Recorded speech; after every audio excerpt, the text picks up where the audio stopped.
আমি এই অবস্থা কতদিন ধরে? 2 বছর বয়স থেকে। 2 বছর বয়স। টাইফয়েড হয়েছিল, টাইফয়েডে। পোলাপান আছে আপনার? এক মেয়ে এক ছেলে। এক মেয়ে এক ছেলে। তাই আপনি যে কাজ করেন সহযোগিতা, এই যে আপনার চাষি, আমি চাষির চেহারা দেখাইলাম না, আপনার সাথেই রাখলাম।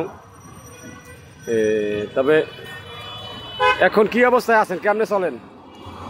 এখন হিসাবে 10-এর সাহায্য এবং মাঝে মাঝে আমি এই কবিরাজি ঔষধ তৈরি করি, গাছরা ঔষধ। গাছরা ঔষধ। আপনি যে কাজ বাজ শিখছেন কিছু, সরকারে তো অনেক সুযোগ সুবিধা দিচ্ছে আপনাদেরকে। আমি ছোট সময় থেকে অন্ধ স্কুলে লেখাপড়া করেছি, বিএ পাস করে। বিএ পাস করেছেন অন্ধ স্কুলে? হ্যাঁ, বিএ পাস করার পরে আমি বেসরকারি সংস্থায় চাকরি করছি। টিপু সুলতান রোডের গোপীমোহন বসাক লেনের 32 নম্বর বাড়িতে অফিস ছিল, ওখানে আমি চাকরি করেছি স্কুল জীবন থেকে। গেট টুগেদার ম্যাগাজিন নামে একটা ম্যাগাজিন ছিল ব্রেইলে, ওই ম্যাগাজিনের এডিটর ছিলাম।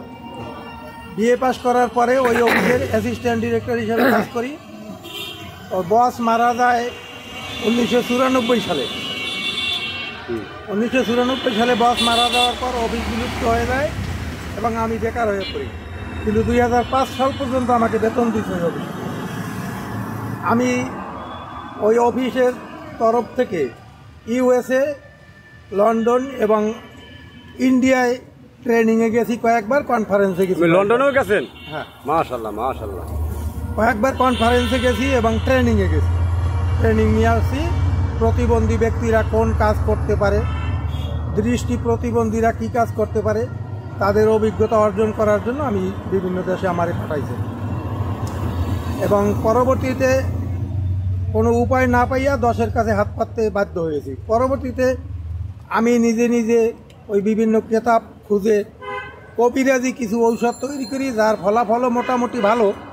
অশ্ব, পায়েলস, তারপরে নিঃসন্তানির তদবির, তারপরে ডায়াবেটিস, বিভিন্ন প্রকারের ঔষধ, মহিলাদের মিন্সে সমস্যা, সাদা স্রাব, বালিকুরিয়া, এই সমস্ত ঔষধও তৈরি করি এবং ফলপ্রসূ হয়।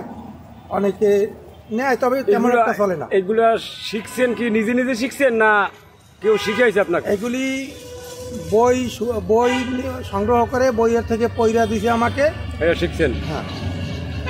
তারপরে আর আনুষঙ্গিক আর কোনো কাজ শিখাইছে? ওই ওই ওই ওই এমনিতে কুটির শিল্পের কাজ হিসাবে আমি শিখেছিলাম ওই যে প্লাস্টিকের চেয়ার নোড়া বানানো, তারপরে ব্যান্ডেজের কাপড় তৈরি করা, হস্তচালিত তাপে চক বা খড়িমাটি তৈরি করা, মোমবাতি তৈরি করা, এই কাজগুলি শিখেছিলাম। আগরবাতি বানানো, এই কাজগুলিও শিখেছিলাম। এখন আপনার তো চলাফেরা করতে খুবই কষ্ট হয় নাকি? হ্যাঁ, চলাফেরায় খুবই কষ্ট বর্তমানে। তবে আমি আমার ওখানে অফিসের মাধ্যমে একটা ছেলেকে লেখাপড়া করাইয়াছি নিজ দায়িত্বে, এবং সেই অন্ধ ছেলে এখন আগলঝাড়া বাড়ি, সে এখন প্রাইমারি স্কুলের শিক্ষক। মাশাআল্লাহ মাশাআল্লাহ মাশাআল্লাহ। যাই হোক, আমি একটা ভিডিও বানাইলাম আপনার আপনার একটা ভিডিও বানাইলাম, আমি ভিডিওটা ইউটিউবে ছাড়বো। হ্যাঁ, আপনার মোবাইল নাম্বারটা বলেন।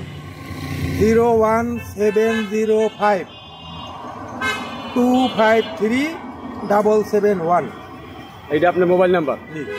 যাই হোক, আমি আসলে ওনার মোবাইল নাম্বারটা ওনার কাছ থেকে নিয়ে নিলেন, আপনারা দিয়ে দিলাম, কারণ আমি এখানে বাড়তি মোবাইল নাম্বার দিলাম না, কারণ দেশে সব সিটের বাটপারে ভরা।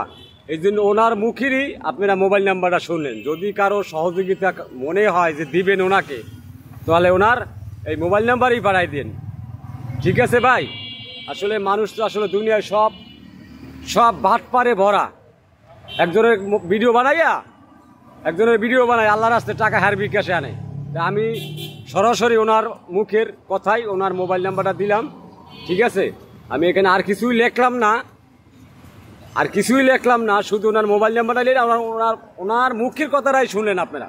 যদি মনে হয় ওনাকে দেখে ভালো লাগে, উনি আসলে বিদেশে লেখাপড়া করছে, দেশে লেখাপড়া করছে, আসলে দেখেন ওরা মাশাআল্লাহ খুব সুন্দর, বডি ফিগার সব কিছু ভালো, কিন্তু আল্লাহ ওনার চোখ দুইটা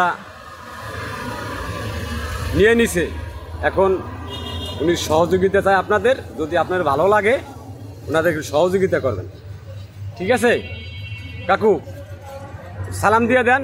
আসসালামু আলাইকুম রহমতুল্লাহ। আমি সকলের সুস্বাস্থ্য কামনা করি এবং মানব কল্যাণমূলক কাজের জন্য বা মানব দরদি হিসেবে সহযোগিতা চাই। আলহামদুলিল্লাহ, আলহামদুলিল্লাহ। ভালো থাকবেন কাকু নাকি? জি আলহামদুলিল্লাহ।